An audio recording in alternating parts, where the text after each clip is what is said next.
Hi, Martha from Monterey Bay in California, Zone 10. Today is September 22nd.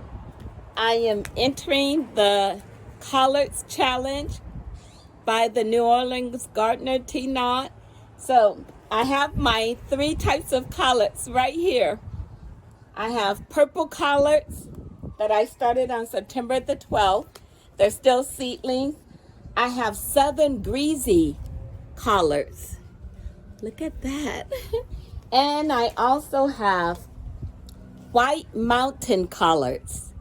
Yes, here are the purple collards. So I'm going to now, because if you see my seedlings are ready, so I'm going to go to my community garden, my sidewalk garden, and I am going to plant these up in a grow bag. So come and join me. And if you like to join the challenge, the Collards Cabbage Challenge 24, it's not too late.